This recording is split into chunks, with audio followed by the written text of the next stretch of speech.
Welcome back to the channel. Today we're with the CUPRA Born VZ. Cupra's first electric vehicle was the Born, and then they had the e-Boost, and now we've got the VZ. We would have originally seen this in Spain when it was initially launched internationally. This is their hot hatch. It is over 320 brake horsepower. We're going to have a look around the outside, the inside, and then taking it out for a drive. Let's get into it. Very little in the difference between this and the regular Born. The really big one is the colour. Dark Forest is only available in the VZ version. We had this at the Nevo electric vehicle show in partnership with Bank of Ireland. A lot of people like the colour.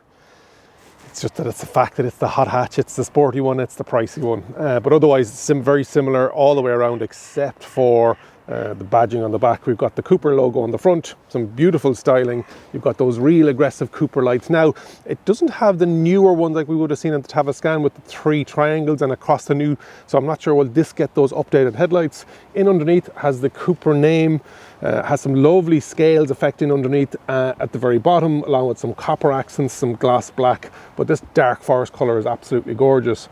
No frunk in the in underneath. Doesn't come in all-wheel drive version as well. It is only in a rear-wheel drive, so does that qualify as a hot hatch straight away? I have had some of the tyres spin out, but we'll talk about that on the drive. But front-wise, beautiful, and with this colour, people really know that you're driving the VZ.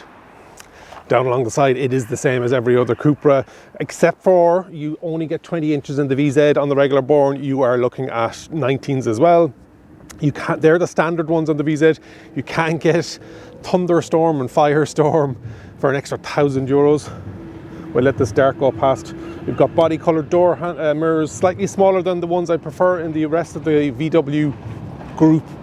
I suppose the hatchback they are going to get a slightly smaller. Large quarter panel on the A-pillar. Biggest EV in Dublin, in Ireland probably. Glass black B-pillar, body coloured, keyless entry, keyless start. Some nice sculpting down along the side. It's kind of like a dark grey plastic, gloss plastic. And then at the back here, you've got this kind of scale effect. On the ID3, originally it would have come in a kind of a decal. It's actually moulded in, but it follows the window form down, and it brings you down visually by the eye all the way along to the back of the spoiler. 6 colours in the VZ, 5 colours in the regular. Let's have a look at the rear. Down at the rear of the Born, you have your gloss black shark fin aerial. On that ID3 CUPRA Born, you've got that super long spoiler, high level brake lamp, window wiper, which is always great to see. That lovely CUPRA coast to coast light bar, copper accented, and then it's carbon fibre for opening the boot. You've got your gloss CUPRA. It doesn't say Born anywhere in the car, and same with the Tavascan. It did say it in the lights. It does say it on the lights here as well. And then you've got that gloss silver VZ logo identifying that it is that 324 brake horsepower. You've got the same gloss black dark grey, and then a diffuser in underneath the bottom. Boot wise, it is 385 litres, the same as ID3, same as CUPRA Born. It is deep, it is wide, it's actually not bad for a hatch. And then you've got a 40/60 with a ski hatch and a parcel shelf. Small bit of storage in underneath, but this one does have the Sennheiser upgraded sound system. You've got a light, and you have shopping bag hooks and some tethering points with a 12 volt as well included. That's the boot in the CUPRA Born VZ. Let's have a seat in the rear. Our interior, we're changing to point of view camera. You have a lot of scratchy plastics, but there is some nice design on it here, but it is scratchy plastics going all the way, nearly all the way down on the window. There is no cushioning in this, it is. And then you've got some door pockets here as well. Completely flat floor.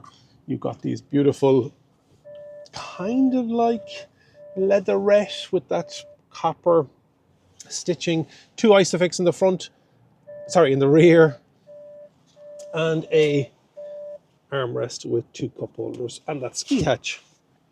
Sitting in behind these Italian saddle seats, or as CUPRA likes to call them, cup racing seats, we have feet go in underneath my seating position. That is my seating position. I'm 188 centimeters, 6'2", and then yeah, don't touch, 2, maybe 3 centimeters worth of headroom. This has the Sky package, so it is that pano sunroof with the blind. And down in the center console, you've got 2 USB Type-Cs You can see that ISOFIX third tethering point on the front seat. Even though it's a Sabel seat, it still has a ISOFIX points on it. That's the rear of the CUPRA Born VZ. Those seats, even though they are solid, with these, just lets enough light through. And then jumping in, actually before we do, we can see on the door here, you've got your rear and front window selector. You've got that moulding. You've got the door open so that ambient light is red. Some soft touch, some copper. And then on the seat itself, you've got 3 presets. Lumbar, all electrically adjusted. You can see it's Sabelt there. CUPRA sustainable materials is what they're saying. Beautiful seats, absolutely gorgeous. So you only get these on the VZ version. You don't get them on the eBoost version, which we already have up on the channel as well. Some copper around the venting. You've got your light control from the VW group. You've got your binnacle for the driver on the steering wheel column. So wherever you move the column, it's going to be in front of you. You've got that CUPRA with that carbon effect design with those haptic drive modes on the right, sorry, on the left. On the right, then you've got that CUPRA and performance shortcut buttons there that we'll talk about out in the drive. Large 12.9-inch screen.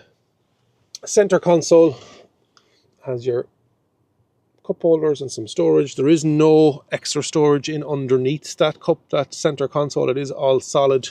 And then behind that, then you've got your wireless charging pad and some storage. Start stop button on the side of the steering column. Some textures on the dash. Half glove box. This has heated steering wheel, 3-stage, heated seats, 3-stage. Let's bring up some of the, so navigation is built in, obviously. Everything's fairly responsive, radio, media.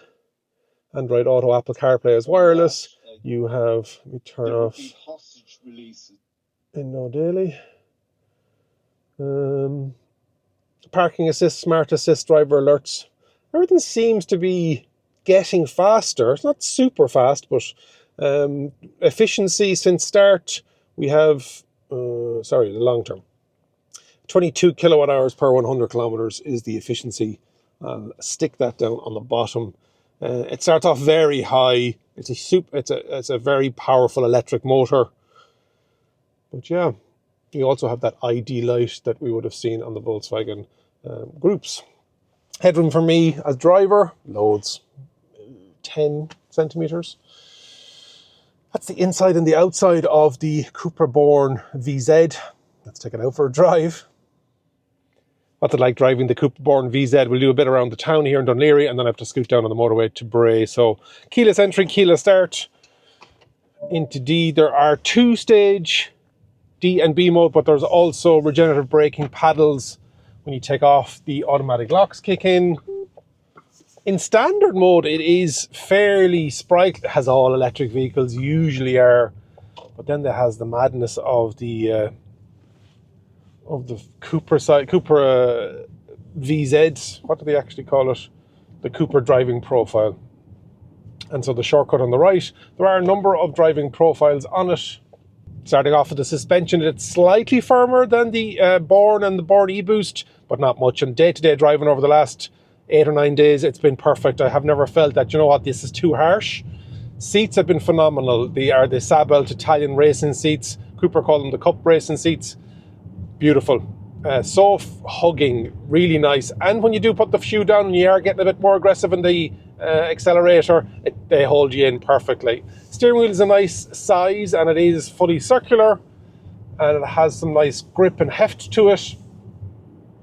Brakes are discs on the front, drums on the rear. Is probably a downfall of the VZ, that it is a proper hot hatch, you know what I mean, with 320 odd brake horsepower going through those rear wheels. It really should probably have discs on it. But that is just an MEB platform, a hangover across all of the MEB models. Visibility is good. We have blind spot in these side mirrors. We have those nice big quarter panels down at the A-pillar because it is a fairly rakish front. But yeah, all good. And then the really the only other thing is the performance, and it's good. The fact that it doesn't have power going to the front steering wheels, it probably helps it for sure, getting the power down. I have found on some greasier surfaces this week, it's been kind of rainy, misty. It sometimes struggles to get the traction on those front wheels, but hasn't happened a lot, but it's happened once or twice. If I'm a bit too aggressive on the accelerator, what I will do is come back to you now once we get out on the motorway, just to see what that noise is like at that top speed, but also let's put it into some turns as well in or around the Wicklow area. Stay tuned. Here on the M11 northbound, 120 kilometers an hour, coming up on 100 kilometers an hour. There's a small bit of road noise. It'd be nice if there was insulated glass in the side windows, but otherwise fairly quiet. I'm not having to shout here as I'm recording this. The agility of it, and when you do engage that CUPRA, it doesn't kick, but obviously when you put the shoe down, some of the electric models, when they go into turbo mode, CUPRA mode, high performance mode, yeah, it's well able for it. And it's nice that they put performance tires on it with those Michelins. And we're back down to 80. So let's take it back to comfort. Overall, it's been nice to drive it for the last 7 or 8 days. It has been, you don't compromise on the performance element of it, but it's there if you want it. Hopefully you've enjoyed that look and drive of the CUPRA Born VZ. If you haven't already subscribed to the channel, please do so. Hit the like button. And remember, if you think an EV is for you, leave it to me and I'll review. Thank you very much for watching.